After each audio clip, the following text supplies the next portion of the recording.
I want to talk about being a pushover and letting people push you around in your window cleaning business, and tell you a story of something that happened to me several years ago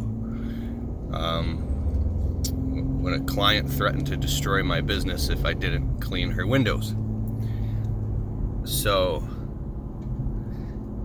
like 4 years ago, when I was still kind of doing anything I could to get jobs, residential window cleaning jobs, I was willing to compete on price.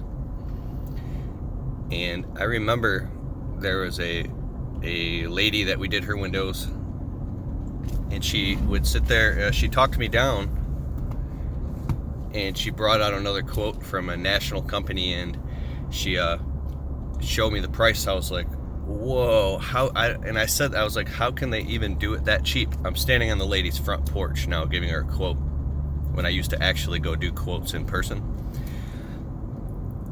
And she's like, I don't know, but that's what it is. You know, take it or leave it. And you can do my neighbors too for that price. And I kind of wanted and needed the work so bad that I went all the way down to that price. It was like $119 or $114 to do a whole 2,500 square foot, 2-story colonial with skylights, and it was ridiculous, right? Plus screen cleaning. And so I buckled. I let the customer talk me down and whittle me down, and she was playing hardball too. All she cared about was getting as much as she could possibly get for as cheap as possible. And I was sweating bullets, and then we did the job, and it was by 2 or 3 p.m. I did the math. I had made like $34. It's so hard to talk about this. So the very next year rolls around. You know how when the next year rolls around and your regular clients start calling you, and you know you have to raise the price, but you're like afraid to do it, and you don't want to lose them, so you just let it go one more year. You're afraid to tell them the price. I'm not there anymore. Every customer has a price increase.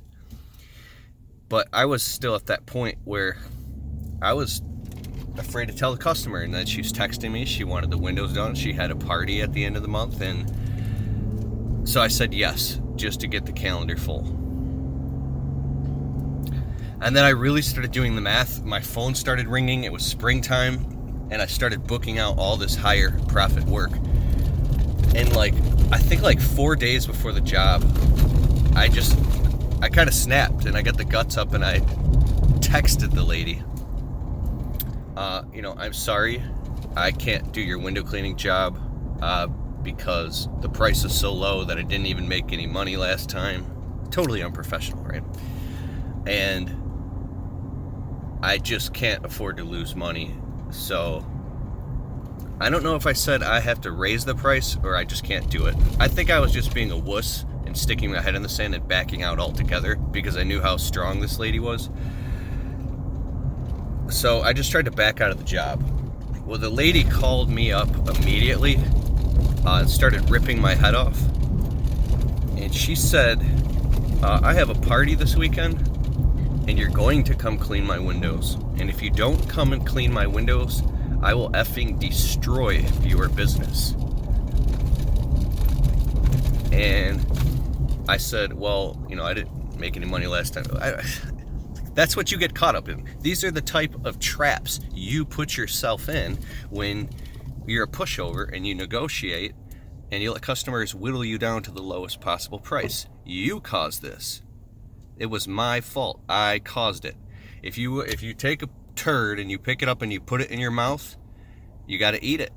You got to eat it, right? So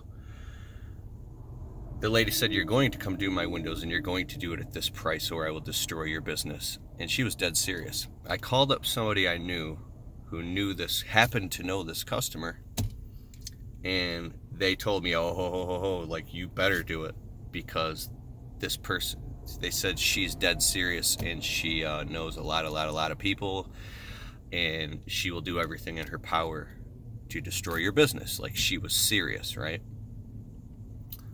So the person warned me that I better just suck it up and do the job. So, that Friday came, we did all the windows, we did the neighbors. By 3 o'clock, I was dripping in sweat, I was frustrated, I was in anxiety again. Now, if this wasn't just an isolated incident, this was happening a couple times a week. You repeatedly make these mistakes over and over and over in the beginning of your small business. If you're anything like I was, right? If you come from a scarcity mindset. So, and it's a horrible feeling